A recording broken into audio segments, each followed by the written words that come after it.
নমস্কার, সবাইকে স্বাগতম জানাচ্ছি রবি দেবনাথ চ্যানেলে। আজকে যে বিষয়টা নিয়ে কথা বলা সেটা হচ্ছে কি করে অন্যের মিথ্যা 1 মিনিটে ধরবেন। হ্যাঁ, ঠিকই শুনছেন, কোনো এখানে ভুয়ো তথ্য থাকবে না, যা হবে সায়েন্টিফিক্যালি আমি কথা বলবো। আপনারা চাইলে এই ভিডিও শেষে গিয়ে নিজেরা রিসার্চ করে নিতে পারেন। তো দেখুন, কোথায় কোথায় এই মিথ্যা কথা বলা হয়ে থাকে। প্রথম, স্বামী স্ত্রীর মধ্যে মিথ্যা কথা বলা হয়ে থাকে, বাচ্চা এবং অভিভাবকের মধ্যে মিথ্যা কথা বলা হয়ে থাকে, এমপ্লয়ার আর বসের মধ্যে বা কলিগের মধ্যে এই মিথ্যা কথা বলা হয়ে থাকে, ইন্টারভিউয়ার আর এইচআরের মধ্যে এই মিথ্যা কথা বলা হয়ে থাকে। তো আপনারা চাইলে এটাকে সঠিকভাবে ব্যবহার করতে পারেন। আগুন দিয়ে যেমন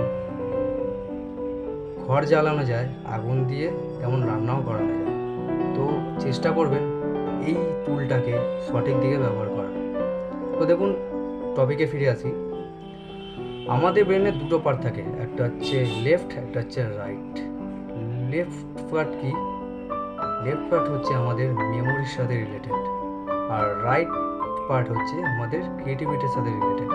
যখন কোনো ব্যক্তি কথা বলার সময় বারবার বাদিক করে তাকায়, তাহলে বুঝে নেবেন সে সত্যি কথা বলছে। সত্যি কথা মিন্স, সত্যি কথা এখানে বলা হচ্ছে যে কোনো ইভেন্ট অ্যাকচুয়ালি হয়েছে কিনা সে রিকল করার চেষ্টা করছে।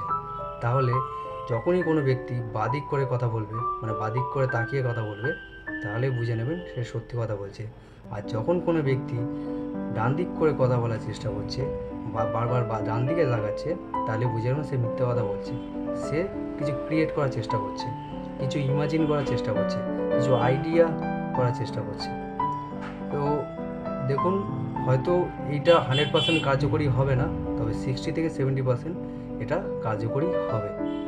তো এই যখন কোনো ব্যক্তির উপর এটা এক্সপেরিমেন্ট করবেন, তখন বুঝবেন, কোনো ব্যক্তিকে বলবেন না, তাহলে সেই ব্যক্তি কনসিয়াস হয়ে যাবে এবং আপনার কাছে হয়তো সেটা লুকানোর চেষ্টা করবেন কোনো ব্যক্তিকে না জানিয়ে তাকে অবজার্ভ করা। তো আশা করব আপনাদের এই ভিডিওটা দিয়ে অনেকটাই হয়তো হেল্প হয়েছে। তো আপনারা কী কী বিষয়ের উপর ভিডিও চান আমাকে নিজের কমেন্ট করে জানাতে পারেন। তো ধন্যবাদ, সবাই ভালো থাকবেন, নমস্কার।